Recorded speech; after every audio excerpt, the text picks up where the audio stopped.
E o Eduque-se de hoje, seja seu próprio professor, traz um tema que particularmente é o meu favorito: felicidade.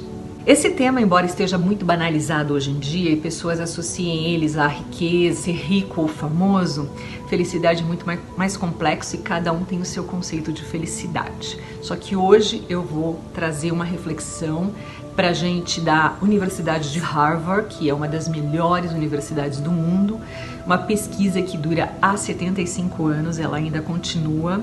Foi feita, começou com 724 homens, tem 60 deles que estão vivos ainda com idade média de 90 anos e traz pra gente uma riqueza muito grande de uma informação tão simples, mas tão desafiadora de praticarmos. Vou disponibilizar aqui para vocês assistirem depois essa TED Talk, que tá muito interessante, com esse psiquiatra, diretor de Harvard, e hoje o cabeça dessa pesquisa que continua. E também eu escrevi um artigo que tá muito mais detalhado no meu blog, então também tá aqui o link pro blog, porque como livro, né, gente, tudo que o livro, quando a gente lê e vai assistir o filme depois, tem informações diferentes, né, e que se complementam. Então eu sugiro também depois você ler o artigo no blog, que está bem completo, e tem outras fontes também de estudo que eu que eu apliquei para esse artigo.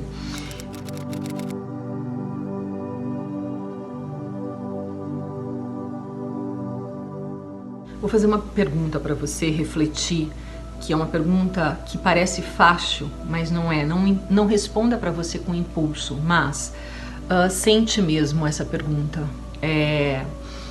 Tente se imaginar quando você tiver com 80 anos de idade e olhar para o retrovisor da vida, para o seu retrovisor, o que você construiu ao longo desses anos, como você investiu na qualidade dos seus relacionamentos, como você cuidou de você, cuidou das pessoas que você ama à sua volta, da sua saúde, né? Tenta refletir sobre isso e não responde agora de imediato, tá?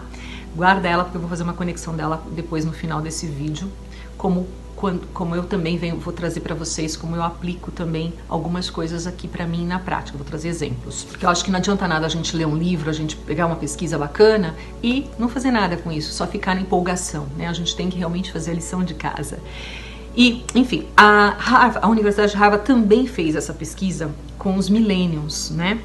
E, para nossa surpresa, 80% desses jovens responderam que para se tornar, para ser mais feliz e ter melhor qualidade de vida, eles acreditam que se tornar rico é o caminho, né?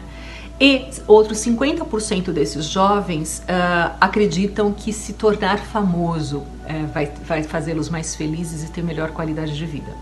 Bom, sabemos que quando a gente olha para o retrovisor, né, e a gente vai com quem já viveu todas as etapas, é muito mais garantido a história, né? A gente olhar um pouquinho para o passado para ver o que a gente quer para o futuro. Trazendo agora essa reflexão, imagina se você pudesse estudar o ser humano desde a adolescência até os 80 anos de idade. Seria incrível, aí você teria a tua resposta do que realmente faz a pessoa ser feliz e ter melhor qualidade de vida. A Universidade de Harvard fez isso. Então ela enviava questionários, envia ainda, porque a pesquisa ainda dura. A pesquisa é uma coisa muito cara, é uma coisa muito séria. A maioria das pessoas desistem depois de 10 anos de fazer uma grande pesquisa porque ou perdem o foco ou não tem a verba necessária. É realmente um estudo muito sério esse, por isso que eu trouxe hoje esse tema aqui para discutir com vocês. Então assim, a cada 2 anos, desses 724 homens, eles dividiram em 2 grupos de Boston. Todos são de Boston. Uma classe mais favorecida financeiramente e a outra sem recursos financeiros. E eles avaliaram ao longo desses anos as suas vidas, quem se desenvolveu nas suas profissões, em estudos, o que construiu, o que regrediu, porque tem muitos que construíram uma vida de sucesso, outros tinham uma vida de sucesso e tiveram o declínio dessa vida de sucesso. Enfim, o estudo continua. Hoje tem 60 homens vivos e 2.000 que são os filhos desses homens que iniciaram a pesquisa. E o muito interessante, eles faziam exames, faziam entrevistas com os médicos, faziam exames de sangue, faziam raio-x da cabeça, do cérebro dessas pessoas, faziam entrevistas com as esposas, tinham câmeras instaladas em suas casas para pegar em momentos de relacionamentos mais desafiadores, de discussões, para ver como que eles lidavam com tudo isso. Uma pesquisa muito rica. E até tem uma brincadeira, né, que ele faz na pesquisa, esse diretor, esse psiquiatra, que não é uma brincadeira, ele diz que quando ele ligar para essas pessoas que estão vivas ainda hoje, né, fala assim, olha, a gente queria saber e tal, aí eles respondem para eles assim, mas o que vocês têm tanto interesse em saber na minha vida que não é nada interessante? Aí a Universidade de Harvard diz, nós não fizemos essa pergunta, né? Eu achei muito interessante que quando a gente está vivendo, né, a gente acha que a nossa vida é sem graça, que a nossa vida não tem valor, e na verdade é uma única vida que a gente tem, né? Então, qual foi a base da pergunta? Só pra gente recapitular. O que te mantém feliz e com melhor qualidade de vida? E a resposta da maioria dessas pessoas, e também baseado nas pesquisas que foram feitas, né, no decorrer do período, foi qualidade, manter a qualidade nos relacionamentos com as pessoas que amo é o que me mantém feliz e mais saudável. Ponto. Simples assim. Qualidade nos relacionamentos e investir nos relacionamentos, estar com pessoas que eu amo, que eu me sinto protegida, que eu me sinto acolhida, que eu me sinto bem. Ponto. Agora vou fazer a conexão disso para o Eduque-se e seja seu próprio professor. Tão simples, né? Quando a gente olha um resultado desse. E aí, por que a gente tem tanta dificuldade de investir nos relacionamentos, principalmente na família? É uma questão... todo mundo tem, né, uma família, alguém da família complicado ou vários que são complicados. Como que a gente traz essa pesquisa para aplicar ela na nossa prática, já que a gente tem aí uma resposta, um caminho para a verdadeira felicidade, que é a construção, que está muito fora dessa banalização que a gente vê aí de se tornar famoso, de se tornar rico. O dinheiro, ele é importante. Eu acredito que o dinheiro sim traz também felicidade, também. Mas junto com isso, as conquistas pessoais, investir nos estudos, investir na carreira, ter uma vida, você cuida do seu corpo, da sua mente, das suas emoções, tudo isso faz parte. Mas vamos focar por que a gente tem dificuldade nos relacionamentos dentro da nossa casa, dentro da nossa família, com as pessoas que a gente mais ama. E a gente pode pensar, ai, mas a minha família é complicada, né? Todos nós temos uma família complicada. Eu venho de uma família que eu não fui criada com nenhum dos meus irmãos praticamente. Tive momentos que a gente estava juntos, mas pelos acontecimentos da nossa vida, nossos pais eram doentes, cada um ficou separado, né? E o quanto a gente se distanciou e o quanto a gente é diferente um do outro nos dias de hoje, mas que a gente vem cada um da sua forma, fazendo uns movimentos para tentar se integrar de alguma forma. Não todos, alguns, não são todos, mas assim, eu também presto atenção que aprendi a aceitar cada um como ele é, não como eu gostaria que fosse, porque eu gostaria de ter uma família mais unida, de verdade. A teoria, ela é realmente linda e na prática acaba saindo muito diferente do que a gente quer. Então eu trabalho também a expectativa de, eu faço a minha parte, né? Eu não posso fazer a parte do outro, porque o que a pesquisa mostra é quem se relaciona bem é que faz os seus movimentos também, com a comunidade, dentro da sua casa. Então assim, o perdão, né? Perdoar é uma coisa tão ainda tabu para muitos, né? Muitos têm dificuldades de perdoar, de reconhecer os erros, de uma série de coisas. Mas quando a gente para pensar, a vida ela é muito rápida, ela passa muito rápido. A gente está aqui de passagem, é uma viagem que a gente veio fazer, mas para aprender, para evoluir, né, para realmente construir coisas para sair daqui melhor do que a gente chegou, porque a gente não vai levar, mesmo quem se torna rico, milionário, famoso, não vai levar isso para depois no caixão. E uma coisa é fato, todos nós vamos morrer um dia, a gente precisa lidar com os acontecimentos, com os fatos, de uma forma natural.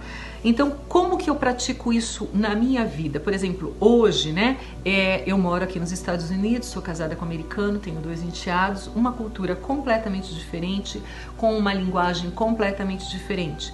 As nossas discussões muitas vezes são por mal entendidos nas palavras, porque muitas vezes o Google traduz uma palavra diferente, com diferente significado. Na hora, no dia a dia, aqui na forma de falar, é diferente. Então, quando a gente, no começo, ficava chateado, tanto de um lado quanto do outro.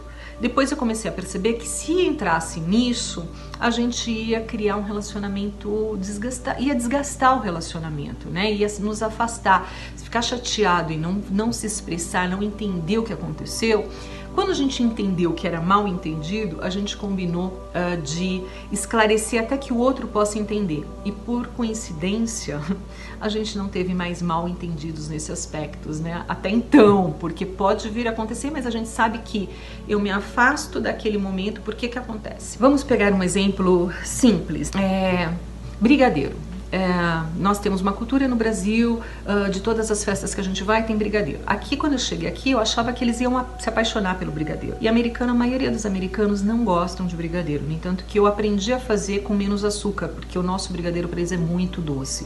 Então eu faço aquele gourmet que vai menos açúcar, e aí alguns gostam e mesmo assim a maioria ainda não gosta. Beijinho. Só que a gente fica com tanta expectativa, você faz um negócio com tanto amor, com tanto carinho, que você espera que o outro goste do que você está fazendo. É o nosso ego, né? E quando o ego vê que não, fica chateado. Então, assim, aprender a lidar com o ego e aprender a lidar que, tipo, as pessoas vão gostar de muitas coisas. Isso você traz para todos os exemplos da tua vida, para todos os outros desafios, para todas as outras dificuldades que você enfrentar. O outro não é obrigado a gostar daquilo que eu gosto. O outro não é obrigado a pensar da mesma forma que eu penso. Então, hoje em dia, a gente tem visto muitos desrespeitos na mídia social, muitos desrespeito entre as pessoas, gente que se deixa de se falar porque não concorda com o que o outro diz, muitas manipulações, inclusive, né? Eu acho que assim, eu lido com relacionamentos tóxicos de uma forma que tem pessoas que realmente dá para perceber que eu tenho inveja, o que é inveja?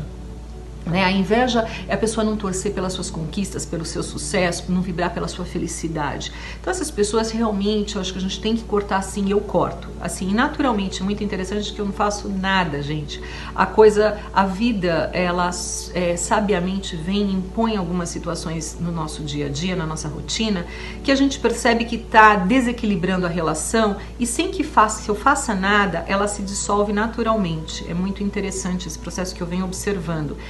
Porque quando você está nessa conexão de evoluir, de melhorar, de estudar, de progredir, tem muita gente que não está nessa mesma situação e é normal, é só respeitar as pessoas como elas são, vai ficar para trás. A gente fica chateado porque tem pessoas que a gente construiu vínculos no passado, e eu que venho do Brasil tenho vínculos no Brasil, né? Alguns eram mais fortes, outros já não estão mais fortes como eles eram.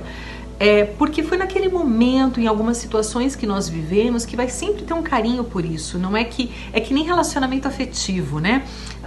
Cada pessoa que passa pela nossa vida, ela traz um aprendizado, ela traz uma troca, uma riqueza muito grande, mas que faz parte de um passado, né? Tem um carinho, tem um respeito, mas ficou para lá.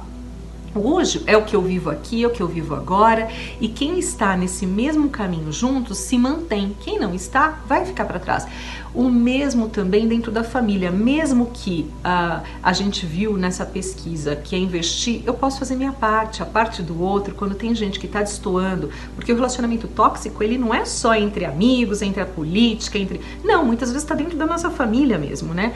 Não coincide, começa a ter aquele desequilíbrio muito grande, né, no relacionamento da pessoa, e você sentir aquela inveja, aquela coisa da pessoa não torcer, não vibrar, e na hora de acolher também vir, não acolher quando a gente faz alguma coisa, falar, eu já sabia, eu te disse, que não resolve nada, né? É natural a gente se desconectar, porque parte dessa pesquisa também diz que pessoas que não cuidaram de seus relacionamentos, ou tiveram relacionamentos conflituosos, que hoje em dia a gente chama de relacionamento tóxico, se tornaram pessoas mais infelizes, com menos saúde, né? Então, assim, por isso a gente tem que ter esse equilíbrio. Então, eu trago para minha vida essas reflexões, né? Observo muito a minha volta. Eu acredito que eu sou a mudança que eu quero ver dentro da minha casa. Começa aqui dentro da minha casa. Então, se eu percebo que tem alguma coisa que eu exagerei ou que eu invadi o espaço do outro, eu recuo. Da mesma forma como às vezes tem algumas coisas que a pessoa fala e que não tem nada a ver, eu fico em silêncio. Eu aprendi a fazer o silêncio porque o silêncio, ele é poderoso. Ele traz muitas respostas, né? Porque antigamente eu tinha um impulso. O impulso, a emoção, a gente educa. Quantas vezes eu não perdi a razão, por ter perdido a cabeça, por ter entrado no impulso da situação. Então respirar, né? Tipo, não é meu isso, é do outro, deixa o outro no processo dele, falou palavras atravessadas, deixa. Às vezes a pessoa não tá no bom humor, ela tem a oportunidade de consertar aquilo ou não. Eu também não crio a expectativa de que a pessoa vai vir e vai falar como eu faria, né? Quando eu erro, que eu surto, que eu surto. Eu sou humana, eu tenho as minhas, tem horas que a paciência, eu perco a paciência. Eu venho praticando, esse ano mesmo coloquei como meta de trabalhar minha paciência, eu falei disso no vídeo anterior, no meu artigo anterior, eu escrevi inclusive, né? Mas tem hora que eu surto, e tudo bem também eu surtar, desde que eu reconheça pra mim, né? E eu tento geralmente consertar tanto em palavras quanto em atitudes e não repetir aquilo, porque eu acho que a grande virada de chave é quando a gente fala, tá, eu aprendi com isso, né? Surtei porque eu deixei chegar o quê? No limite, observar os gatilhos, né? Os gatilhos são antes da situação acontecer. O que me levou a perder a entrar no impulso, a perder a paciência. Então, por exemplo, eu estava muito cansada, eu estava exausta e eu vi que a pessoa estava agindo com pouco caso, não estava tendo uma colaboração numa hora bacana, e ao invés de eu chegar e falar, ei, você pode fazer a tua parte do que foi combinado? Ou você vai fazer a sua parte? Ou como que você pretende resolver isso, né? A forma com que a gente fala é muito importante e é muito fácil de falar quando a gente não está vivenciando a situação, que a gente muitas vezes enfia os pés pelas mãos. Então, por exemplo, meu gatilho foi perceber que quando eu vou deixando a pessoa no ritmo dela, só que ela não chega e não faz, e aí eu surto, porque eu tô exausta, porque eu já fiz milhões de coisas, então calma, respira, né? E eu tenho que ter esse aprendizado, trazer esse aprendizado para mim e praticar numa próxima situação, que eu vou estar exausta, que eu vou estar impaciente, mas eu vou estar, respira e vai, tenta. Gente, tenta uma vez, tenta duas, chega uma hora que a coisa funciona. Então eu citei esses exemplos para vocês, tanto da minha família brasileira, né, que hoje meu relacionamento com eles é por WhatsApp, a gente se fala sempre, eu sempre que eu posso, mais com alguns irmãos do que com outros, porque tem outros que não tem essa conexão, né, pela distância que nós temos, e tá tudo bem também, é escolha deles. Eu fiz o meu movimento e quando eu vou ao Brasil eu faço questão de reunir todos, né, independente das diferenças, porque nós temos muitas diferenças de vários aspectos, inclusive, independente das nossas diferenças, eu acho tão bacana quando a gente tá junto e a gente se olha nos olhos e a gente tem esse momento de conexão. E quando eu morava no Brasil, eu fazia questão, meu filho cresceu com os primos, fazíamos movimento, fazia muito movimento para estarem juntos, para, sabe, irem a uma peça de teatro, a ir a um parque juntos, a andar de bicicleta, o que eu podia, o que dava para promover com as ferramentas que eu tinha, eu fazia, desde Natal, eventos de Páscoa, eu sempre gostei muito disso. Então, quando eu olho hoje para o meu retrovisor aos 49 anos de idade, eu vejo que eu fiz uma parte muito bacana e que eu quero manter quando eu for ao Brasil, para fazer esses encontros, sim, quem puder vai, quem não puder também tudo bem, né? E a gente fazer desses momentos eles serem nossos alicerces mesmo. E aqui na minha casa eu tô sempre também investindo, eu gosto muito de cozinhar, né? E também tô despertando um gosto muito grande por filmes, então eu assisto filmes junto com meu marido, com meus enteados, o Super Bowl, que é a cultura americana aqui que eles adoram. Eu também cozinho, né, para eles, eu faço um prato que um gosta, que o outro gosta de alguma forma, caminhadas juntos. E agora eu venho com uma regra básica. Eu venho praticando isso com uma regra básica, que é o celular que está gravando esse vídeo para nós aqui agora. Gente, hoje em dia a gente virou um vício, né? Inclusive eu dei um tempo agora no Instagram e no Facebook, por conta de perceber que eu estava mais tempo do que minha rotina permite, porque eu tenho também trabalho, estudo, cuidar da casa, uma série de atividades que era um tempo que estava me prejudicando, e eu percebi que os relacionamentos estavam superficiais também. Então, quem são os meus amigos de verdade? Eu entrei em contato, inclusive tive uma surpresa muito agradável com uma das minhas amigas que teve neném aí no Brasil. E eu achava que ficar olhando os stories era pra ver, né, quem casou, quem não casou, quem teve filho e tal. Só que eu posso fazer isso pelo FaceTime. E aí eu participei de um momento dela dando papinha pra filha, nascendo o primeiro dentinho, que a rede social não faria isso comigo. Então, a regra básica aqui na minha casa agora, entre eu e meu marido, é não usar o celular. Eu também peguei também o hábito de colocar o celular antes, quando eu ia dormir, ele ficava do meu lado na cama, e quando eu acordava de manhã, a primeira coisa que eu fazia era olhar as informações com a desculpa de minha família tá longe, isso e aquilo. Eu tenho essa preocupação, eu tenho um filho que mora no Brasil, só que eu olho o WhatsApp. Esse hábito eu tenho por conta do Rodrigo, do meu filho. Então, só que as redes sociais eu não preciso olhar. E sem eu perceber, o dedinho tava lá. Então, fiz um detox, e foi, assim, fantástico. Até porque hoje em dia a gente tá vendo que... Eu tô lendo um livro, eu aproveitei... Tá vendo? Eu tava 1h40, gente, por dia no Instagram. A minha média de Instagram. Facebook eu quase não tô mexendo mais, né? O Facebook já vem mudando bastante o perfil e tudo mais. Mas 1h40 eu posso ler livros, eu posso fazer jantar para minha família, eu posso fazer exercício físico, eu posso assistir um filme, eu posso estudar, eu posso N coisas. E eu comecei a ler um livro, comecei a ler o famoso best-seller que muita gente já leu, né?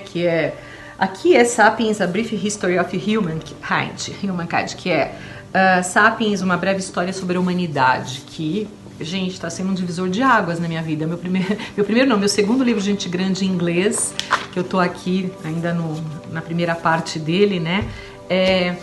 Quanta coisa dá pra gente conectar desse livro com a nossa vida real. Um livro fantástico, eu não vou entrar na resenha dele aqui agora, primeiro porque eu nem terminei, segundo que é um livro que só ele já dá um vídeo, assim, um vídeo maravilhoso, com muita informação, mas só para conectar o quanto a gente pode aprender melhor quando a gente lê. E felicidade para mim, além de eu concordar com essa pesquisa de Harvard, ela vai também no meu corpo, na minha mente e nas minhas emoções. Eu venho cuidando disso no dia a dia, com uma boa alimentação, fazendo meu exercício físico diário, fazendo minha meditação diária, estar presente aqui e agora. Eu gosto muito da prática do yoga, porque o yoga é presença, mas cada um pode se encontrar. Eu conheço amigos que são maratonistas e que sentem essa mesma coisa que eu sinto fazendo yoga. Então cada um tem que se encontrar no seu esporte. Mas estar presente, ter essa consciência de respirar o ar, fazer as coisas aqui e agora, fazer, né, dessa forma. E transformar os hábitos, né, transformar hábitos. Todos nós temos hábitos, a gente escova dente, a gente toma banho e tudo mais. Transformar um hábito negativo num hábito positivo é que nem, por exemplo, né, nos primeiros dias que eu deixei de mexer no Instagram, que eu tava viciada, sem eu perceber, meu dedinho eu queria ir lá. Eu cheguei aí umas 2 vezes, né? E aí não vai. Eu também aproveitei para cortar o açúcar esses dias, né? Esse mês também. E eu no automático, né, fazendo, porque o hábito é você estar no automático. Então eu fui fazer o café da manhã e coloquei açúcar. Aí quando eu fui tomar, não, açúcar não. Tirei, fiz outro, joguei aquele fora, fiz outro, né, e foi sem o açúcar. Então a gente prestar atenção nos gatilhos e nos nossos movimentos, porque o hábito é você fazer sem você pensar, né? Você abrir a porta de uma geladeira, você não pensa para abrir, isso é um hábito que a gente tem. Então transformar esses hábitos. Então é você pegar tudo isso e dentro do seu estilo, porque muitas vezes o que é bom para um não é bom para o outro, você ser o seu professor, você se questionar, você se fazer perguntas, prestar atenção nos seus gatilhos, o que te levou a fazer ter aquela atitude, quando alguém quis te desestabilizar, por que você saiu de giro, né? Se você está em paz e conectada com a sua essência, com a sua personalidade, com você não vai sair de giro porque o outro veio, te atacou, isso e aquilo, né? Simplesmente você só vai observar aquilo e vai falar, vai observar, vai refletir, vai falar, isso não é meu. Isso é do outro, né? E isso muitas vezes está na nossa casa, muitas vezes está com amigos, né? A gente só tomar esse cuidado e acolher quando precisar acolher, saber que o outro também vai errar, dar um tempo às vezes num relacionamento que porventura tem esse momento que está desgastado, principalmente em política, né? Que a gente vê no Brasil, no mundo hoje, né? Quem é do partido tal não fala partido não sei o que, entendeu? Enfim. Bom, se esse vídeo de alguma forma fez alguma diferença para você, tocou teu coração, te trouxe reflexão para você fazer agora aquela que eu iniciei a pergunta, para quando você estiver com 80 ou 90 anos, o que você construiu na tua vida, como é que você vai lidar, qual a atitude que você vai trazer para construir dentro da tua casa, dentro do teu relacionamento, dentro da tua vida, para ter essa felicidade, e também como você vai lidar com os relacionamentos conflituosos, como é que você vai... se fez alguma diferença, compartilhe com alguém para fazer a diferença na vida dessa pessoa também. Coloque aqui qual a parte que você mais se identificou, comente aqui comigo, eu vou adorar interagir com você, que você mais se identificou desse vídeo de hoje, né, sobre a felicidade, o que você vai praticar, né, com você para fazer a diferença na tua vida, para você construir uma vida bacana, uma vida mais saudável. Tá bom? Te convido a ler o artigo no blog, tem outras informações também, outras referências inclusive sobre esse tema. E gratidão, foi muito bom estar aqui com vocês, porque é uma forma de, para mim, né, tudo que eu venho praticando, falando, quando a gente consegue fazer esse movimento, também me traz muita felicidade, porque eu estou fazendo uma parte de poder, se eu tocar a vida de uma pessoa que está me assistindo e que ela consiga praticar, fazer, sabe, um jantar para o marido, para a família, né, uma reunião de família, ler um livro juntos, né, eu tô doida para terminar de ler esse livro para passar para o meu marido, e eu quero muito que ele leia, porque ele é fluente em inglês, né, ele é americano, e eu quero saber o que foi para ele, e aí isso já gera uma coisa, uma intimidade, uma proximidade, como fazer um esporte juntos, como andar de bicicleta juntos, como fazer uma caminhada juntos, né? Tudo isso constrói um relacionamento bacana. Enfim, comente aqui comigo, eu vou adorar interagir com vocês. Meu abraço carinhoso, um beijo a todos.